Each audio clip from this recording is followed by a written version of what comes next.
Picture a group of warrior monks, clad in white robes adorned with red crosses. They're skilled fighters, devout Christians, and keepers of ancient secrets. These are the Knights Templar, a legendary order that has captivated imaginations for centuries. Their story is one of bravery, faith, power, and mystery. The Knights Templar were more than just soldiers. They were bankers, diplomats, and guardians of holy relics. For 200 years, they were among the most powerful organizations in the Christian world. But their sudden downfall left many questions unanswered. This led to countless myths and conspiracy theories that persist to this day. In this essay, we'll explore the fascinating history of the Knights Templar, so let's step back in time and discover the truth about these enigmatic warrior monks. The story of the Knights Templar begins in the aftermath of the First Crusade. The year was 1119, and the Christian kingdoms had just reclaimed Jerusalem. Pilgrims from Europe flocked to the Holy Land to visit sacred sites. But the journey was perilous. Bandits and raiders often attacked travelers on the roads. Enter Hugh de Payens, a French knight with a vision. Along with 8 of his companions, he approached King Baldwin II of Jerusalem.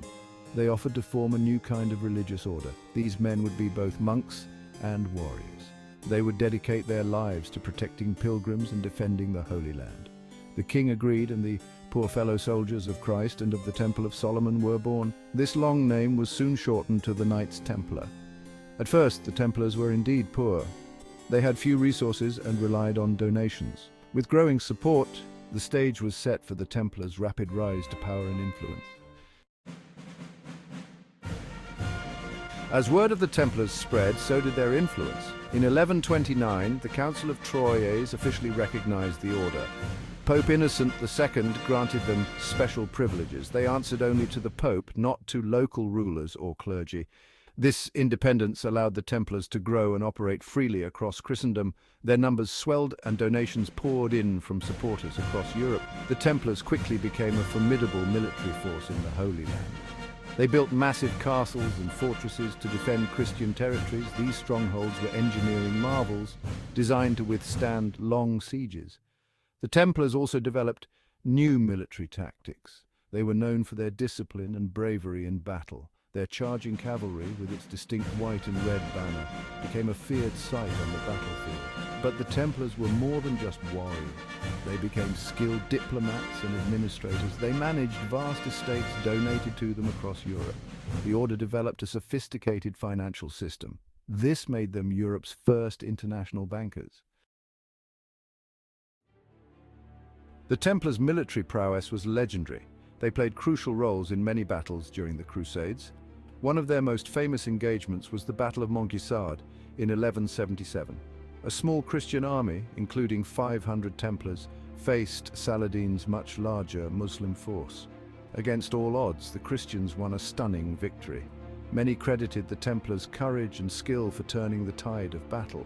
But the Templars didn't always emerge victorious. In 1187, they suffered a devastating defeat at the Battle of Hattin.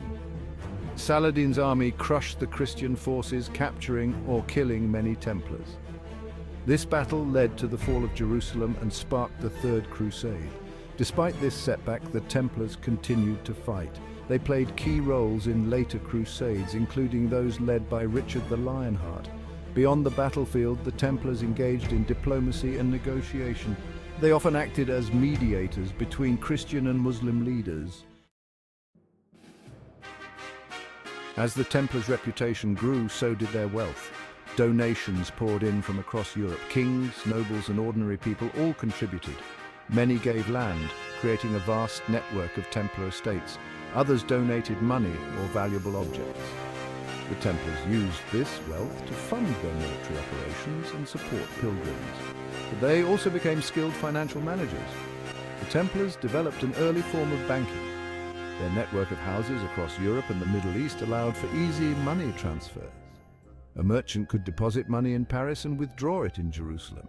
This system was safer and more efficient than carrying large amounts of gold on dangerous journeys.